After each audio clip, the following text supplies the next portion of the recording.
All right. Hey everyone, this is Harry Whelchel. I've got Jason Bapna, founder of Consistent Cart here. Jason and I have been working together for the last 4 months. And in that time, what did we do? We've increased the MRR by about 38% over that Yeah, time. And yeah, definitely. yeah, and we've been working together on basically like marketing strategy, marketing automation, um, putting in process, those types of things to get a more structure and growth in the business. Is that about right? Yeah, yeah. Cool, cool. Well, Jason, tell me a little bit about yourself and kind of like what it was like working on Consistent Cart before we started working together. Yeah, so I started Consistent Card about a year and a half ago. And it was just a solo idea that I was just working on in my free time. And at that time, the business, was just starting from scratch. And I was able to grow it and start seeing some results. Until eventually I was able to leave my full-time job and work on Consistent Cart full-time. Um, Before we started working together, I would say it was pretty chaotic, to say the least. We were growing, which was great, but I think we had we I didn't know where to go next, and I couldn't figure out how to get past. We sort of hit this barrier, and we couldn't grow any more than that, and so I couldn't figure out how to get past that. And then that's when we met. So tell me more about what it was like kind of working together over the last 4 months. What are some of the things we did and how would you describe just kind of like um, what we did and the approach and the experience? Yeah, so I think, one of the first things we did was just dive in and take a look at where the business is currently, and try to get a feel for where sort of the bottlenecks were. I think we discovered pretty early on that, I was the bottleneck in a lot of the processes, and I wasn't delegating enough responsibility to the team. Um, and so that was a I kind of knew that in the back of my head, but I never like actually formalized it. But when we actually put it down and started discussing it and actually going through like my day, it was pretty clear that like something needed to change. um, and then aside from that, we were able to dive into our customers and really figure out who was using the product, get to know our customers a lot more. I think that was one of the big things for me. Was I had built this company with very little contact with customers because I'm a software developer and a software engineer. That's my background.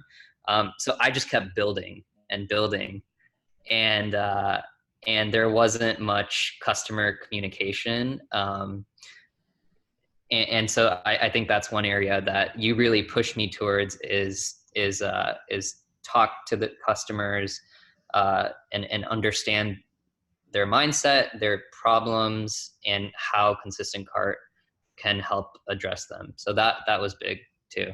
Yeah, can you speak to the that little anecdote of one of the first conversations you had with a customer and how they identified like a reporting issue? Yeah, yeah. So this is a good story.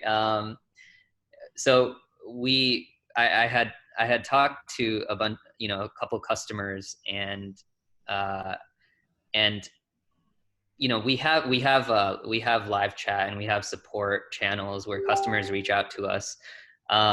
But during one of our initial calls that we did with our customer, uh, the customer mentioned something that sort of uh, it got me a little curious. He said, "You guys have you've your software is working. You've recovered uh, you know lots of carts. I can see it, but I'm not seeing that you're actually attributing it to consistent cart, and then he shared his screen and he's like, see, I don't see any attribution. And then he's like, isn't that how you guys like isn't that how you determine what your monthly charge is for the software? And I remember thinking about that, like, hey, how is this like under the radar for so long? And then I think you and I the next day dove into it, and we realized that it was about 20% of all attributions we just were not capturing because we didn't have you know it was a coding issue. But So it's just kind of cool to see how, like, just even though it seems like something that doesn't scale that well, but like making some space in your process for like one-on-one conversations with customers can really surface interesting issues, right? yeah, and I think what's the irony of it is it's not like that's not something customers would like go out of their way to tell you. So like they won't write into support and be like, hey, charge me more. So I think that was nice when I was able to talk to the customer, sort of build that rapport. Then he mentioned it to me, which was Nice. nice. Yeah. Nice. So what do you think the impact of the additional traction that we've been able to achieve in the last 4 months has been on your business? Well, I think it's twofold. I mean, one is definitely in terms of revenue.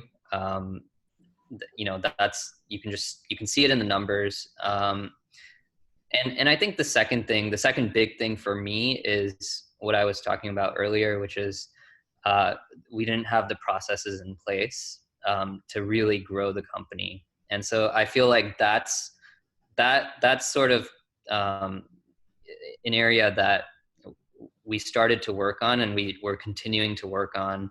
And we're identifying those bottlenecks. We're finding, we're implementing processes so that more of the team can take ownership over various parts of the business, versus me sort of leading on everything and then becoming the bottleneck, which was what was happening.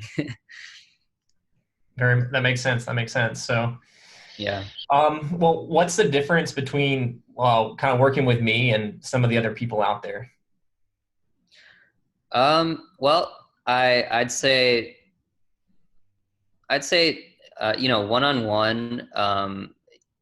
I think that you understand how SaaS works. First of all, you have a lot of experience in SaaS. So while you're great at marketing, I think you're specifically well versed in SaaS. So I think that's important, because it's marketing for e-commerce is different than marketing a SaaS product. So that's one thing. And then I'd say the other thing is that you're able to switch context really quickly. So like I've seen you, you and I will like pair program on something, or we'll like code on something, and then you'll very quickly be able to switch over into marketing, and we'll be able to work on that together. So you understand sort of all facets of a SaaS business, which I think is really cool, because I've worked with marketers who they don't get how the development process works, how product is built, and so that's tough to work with. So Cool, thank you. So, like, if you could go back in time, would you do it all over again and work with me again? oh yeah, I'd work with you earlier than I started. Nice. And so, yeah, would you highly recommend, other people work with me if they have the chance? Yeah, I definitely think so. I think if you're an entrepreneur and you're looking to get a SaaS business off the ground, uh, you know, Harry's your guy. Like, definitely, I think you can't really go wrong. You'll learn a lot. he'll push you, and he'll keep you in check, and make sure that that you're doing the right things that you need to do to grow your business. That's awesome, man. So cool. So what are the next steps for Consistent Cart? Like, what are you excited about, going forward the Yeah. next quarter, the next 2 quarters that we're going to be working on together? Yeah, so there's a lot. I think we're just now, we're just now getting to that place where we can see really solid growth over the next year. I think what I'm most excited about personally is getting, the team to sort of take ownership, and putting these processes in place that really help our company uh, feel like it's, poised for growth. And I think we've set up some KPIs that we're tracking. You and I went over our mission and our values, and so I'm just excited to continue to grow Consistent Cart, and hopefully help our customers more and help increase their sales too. So Awesome. Well, cool. yeah, Well, thanks so much, Jason. Appreciate it.